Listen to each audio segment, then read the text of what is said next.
Hey guys, welcome to the next tutorial of ethical hacking and penetration testing via Kali Linux.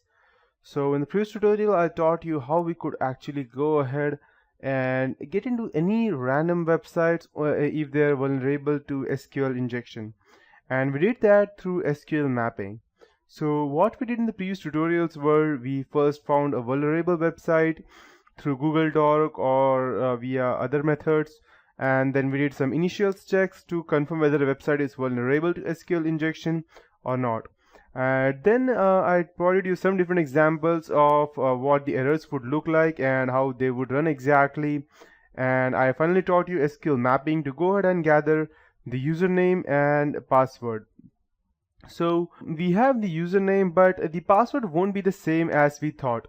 So once you go ahead and gather the website, the SQL query would return one entry, and it would be that this is how it would look like on your Kali system. That just ignore these specific S over here. It's how Kali Linux goes ahead and prints out everything. So once it has retrieved, this is what it's showing as the password. It is analyzing table dump for possible password hashes through SQLW website. So we have one entry for the table user info. This is the user password, but the username is user X as I taught you previously. But we are almost there. We even got the password, but this does not look like the password. We can go ahead and extract the password from target columns of table target table of secret database through SQL map injection. You probably know how we could go ahead and get that rather now, because I taught that in the previous tutorial. But hang on, this password looks funny because this cannot be someone's password, especially someone who leaves their website vulnerable just like that. They cannot have a strong password like that, and trust me guys, this is an extremely strong password if you have this. So that's exactly right, this is a hash password. That means the password is encrypted, and now we need to go and decrypt it. So I have covered on how to decrypt passwords previously, or cracking MD5 using the hashcat and other stuff, PHP, PHPBB, MySQL and SHA1 passwords with hashcat on Kali Linux previously. If you have missed that, then you're missing a lot, because if you have not seen those previous tutorials of mine, then you probably won't have that much idea as to what I'm talking about now. But if you have seen that, I will cover it. If you have seen or not, I will surely go ahead and cover it out for you. And but you should really learn how to go ahead and use the hashcat. So cracking the password is not that difficult. The hashed password over here is 24IYBC17X KOE or 0, whatever it is. So how do you know what type of hash is that? That's the first thing. So the first thing that we need to do in cracking the password would be to go ahead and identify the hash type. Luckily, Kali Linux provides a nice tool, and we can use that tool to identify which type of hash this is. In command line, in the command prompt, that's the terminal for Kali Linux, you can simply go ahead and prompt paste the hash value. So as soon as you go ahead and paste this specific value in the terminal, this will go ahead and show you exactly what it is. This is a DES Unix hash. So cracking this hash is quite difficult. It's not that difficult unless it's an extremely big password. So cracking this hash, we can go ahead and use our CUDA hashcat to go ahead and download this, to go ahead and crack this. CUDAHASHCAT, CUDA hashcat. That's a tool that we would be using. So first of all, I need to know which code to use for the DES hashes. So let's check that. So in order for us to do that, we need to type CUDA hashcat, that's CUDAHASHCAT -- help, and I'll just go ahead and type it out to you and I'll show you. So the password would be something like, I'll just go ahead and increase the perfect. So the terminal we would be typing this in terminal, CUDA CUDA hash cat and -- help, and then this specific thing or bar, whatever it is called, grep DES. So as soon as you go ahead and hit enter, it will be showing you that it's either 1500 or 3100, but it was a MySQL database, so it must be 1500. So I'm running a computer that has an NVIDIA graphics card, so that means I'll be using CUDA Hashcat.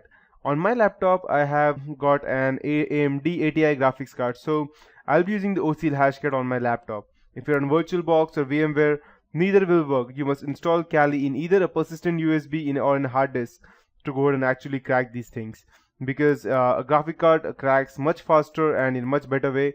If you have an AMD, you can use OCL Hashcat. If you have NVIDIA, you can go ahead and use CUDA Hashcat. So I've saved the hash value over here in DS hash file.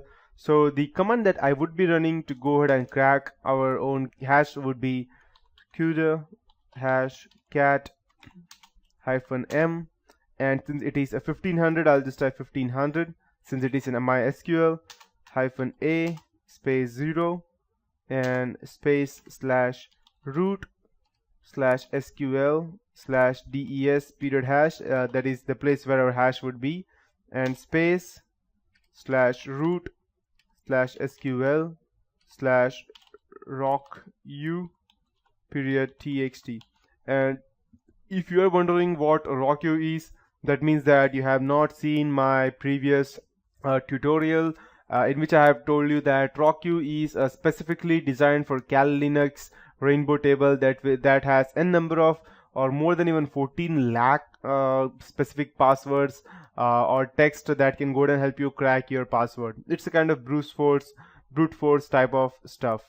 So the interesting thing over here is that usually Hashcat was unable to determine the code for DS hash, and it's not in the help menu. However, both CUDA Hashcat and OCL Hashcat found and cracked the key. So if you have gone through this, if you successfully cracked, then it's good for you. If you have not, then I'll let you know that the password is abcd@123. So not ABCD, it's ABC123. That is the password. So that's the reason it is such an easy password. So that's 24IYBC that I have taught you. So now we have the password for this user, and that's how we can go ahead and crack specific stuffs.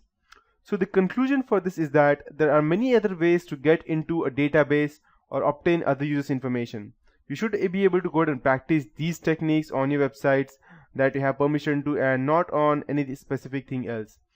So yeah, that would be it for this tutorial, and that would be the end of SQL injection technique, or how we could go ahead and SQL map. But there are many other SQL tools that are still available in Kali Linux that could go ahead and help you inject different kinds of queries into the database to not only get the user access. Let's say, for example, you got this user access username and password, you went into the database and you gathered all the information that you wanted, and you came back out. So the question over here is that if there is if you're actually doing this for some reason, and if there is a forensic investigator, that's a CHFI, computer hacking forensic investigator, he will be easily able to find that used, whose ID you used, and what information were there. But if you go ahead and use these SQL queries in proper, you won't even have to use any specific username. You can simply go ahead, get into the database, and get out without even anyone identifying you, who you were exactly, and they won't even have an impression left behind to go ahead and think that if whether anyone was actually there into the system, because they would not even have any specific person gathering all the databases. Especially if you have accessed it through a user, then it would surely be showing that this user has accessed this database. But if there is no user, then whom will they track? That is the question. So that's it for this tutorial. Gather much information as you can about the SQL map and SQL hash queries that you could go ahead from Kali Linux. Kali Linux is a very awesome operating system that could do much more things than just these tutorials of mine. So that's it for this tutorial. Have a nice day ahead.